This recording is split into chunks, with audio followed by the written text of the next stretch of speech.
এটা তো আমি ইনিশিয়েটিভ নিয়ে আমরাই ইনিশিয়েটিভ নিয়ে করেছি। এটা তো এত 8 বছররা অপেক্ষা করতে পেরেছে, এখন আমাদের এই 12 মাসে আমরা একটা চেষ্টা করছি। তবে একেবারে যে বাংলাদেশের যে একেবারে হাঙ্গার মালনিউট্রিশন এমন না। আপনি দেখবেন এই সেক্টরে কিন্তু আমরা মোটামুটি পার্শ্ববর্তী অনেক দেশের চেয়েও বেটার। পে কমিশনের কাজটা কিন্তু অত্যন্ত জটিল, ওরা একেবারে ইন্ডিপেন্ডেন্ট কাজ করে, ওখানে কিন্তু আমাদের কোনো রকম রোল না। পে কমিশনে ওইখানে সিভিল পে কমিশন, ওখানে আর্মিদের জন্য আলাদা একটা ইস্যু আছে, পুলিশের জন্য।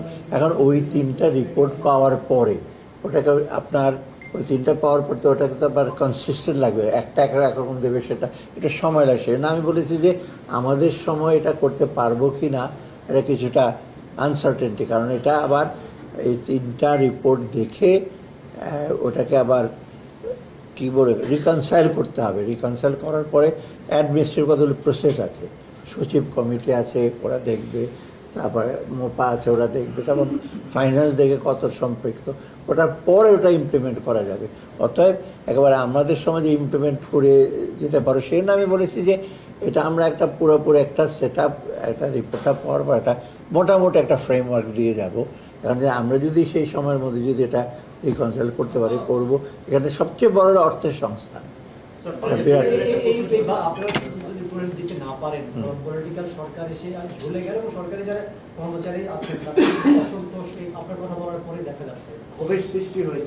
না, ক্ষোভের সৃষ্টি হয়েছে, এটা তো ক্ষোভের সৃষ্টি হয়তো ওরা একটা এটা তো আমি ইনিশিয়েটিভ নিয়ে আমরাই ইনিশিয়েটিভ নিয়ে করেছি। এটা তো এত 8 বছররা অপেক্ষা করতে পেরেছে, এখন আমাদের এই 12 মাসে আমরা একটা চেষ্টা করছি, আমরা করবো, এতে একটা ক্ষোভের সৃষ্টি। আমার মনে হয়তো এটা একটু ধৈর্য ধরতে হবে।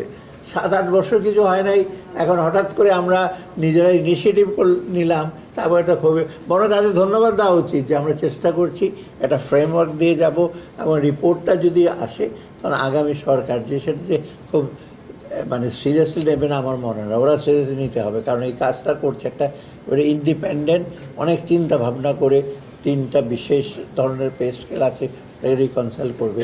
অতএব আমার মনে হয় এটা ওরা একটু ধৈর্য ধরো, এখানে আরও অর্থের সংস্থা আছে। এখন যদি মনে করে যে যেই পে স্কেল আছে সেই পে স্কেল যদি আমরা যদি বলে দিই ওটাই থাকবে, তো চিন্তার কোনো কারণ নেই। এখানে বাজেটের ব্যাপার আছে, তো অন্য অন্য সেক্টর আছে তো আমাদের বাজেটে।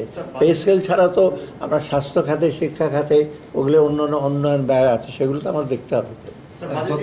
গত মাসে জাতিসংঘের 3টি সংস্থা একটি রিপোর্ট দিয়েছে এবং খাদ্য পরিকল্পনা দিয়েছে আর কি রিপোর্ট, যে আমাদের দেশে প্রায় 1,60,00,000 মানুষ খাদ্য সংকটে এবং 16 লাখ শিশু অপুষ্টিতে ভুগতে আছে স্যার। তো স্যার এই অবস্থায় স্যার দেশের সংক্রমণ কি না, ওরা যেটা দিয়েছে ওদের তো হলো কতগুলো ইন্টারন্যাশনাল নর্ম আছে হিসেবে বলছে। তবে একেবারে যে বাংলাদেশের যে একেবারে হাঙ্গার মালনিউট্রিশন এমন না। আপনি দেখবেন এই সেক্টরে কিন্তু আমরা মোটামুটি পার্শ্ববর্তী অনেক দেশের চেয়েও বেটার। তবে আমরা একটু সজাগ যে একেবারে ব্যালেন্স ফুড এবং যেন খাদ্যদ্রব্য যেন কোনো ইস্যু না হয়। সেটা আপনি দেখেন যে ডেইলি যে আমরা ইস্যু করছি, পরশু দিন আমরা তো মিটিং করলাম, ওখানে আমরা ইনশিওর করছি আমাদের যদি স্টক যেন যথেষ্ট থাকে, এবং সাথে সাথে আমরা অলরেডি প্রেডিক্ট করেছি এবং প্রাইসও দেখবেন এবার আমরা একটু সেফ সাইডে থাকার জন্য একটু দামও বাড়িয়ে দিয়েছি, ধানের দামও বাড়িয়ে দিয়েছি, যাতে ইসে করে হয়। 2টা দিক আমরা দেখছি, যাতে স্টকটা বাড়ে, সাথে সাথে কৃষকের যেন না ক্ষতি হয়। কারণ ওদেরও একটা ইসে ব্যাপার, যেমন আমরা ধান কিনছি কেন, কারণ ধান না কিনলে হয় কি, অনেকে ধান নিয়ে বসে থাকে, ওই চাতাল মালিকরা এসে কোনো ধান নিয়ে চলে যায়, মানে অল্প দামে। অর্থাৎ আমরা যতটুকু পারি আমাদের সাধ্যমতো চেষ্টা করছি। এখন পারফেক্ট একেবারে করে ফেলতে পারবো না আমার মনে হয় না, এখন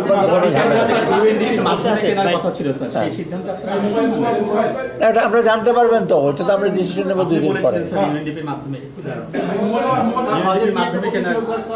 ভাই মোবাইলটা সরানো, বাজেট কি নয়েজ হচ্ছে, জানাবো আপনাদের। স্যার যে আপনারা যখন বাজেট দিয়েছিলেন এবং এডিপির যে মোবাইলের কারণে এটা রিয়েলিস্টিক এবং প্র্যাগম্যাটিক ওয়ে দিয়ে করা হয়েছে, এখন শোনা যাচ্ছে স্যার বাজেটকে আবার কমিয়ে আনা হবে।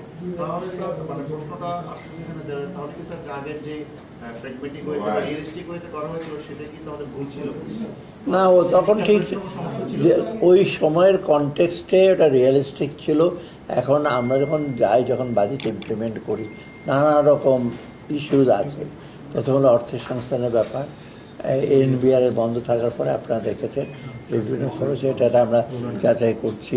তারপর যারা ইমপ্লিমেন্ট করছে তাদের ব্যাপারে কিছুটা ইস্যু আছে, সবাই তো ইমপ্লিমেন্ট করতে পারেনি সরকারভাবে, অনেক রকম ইস্যু চলে আসে।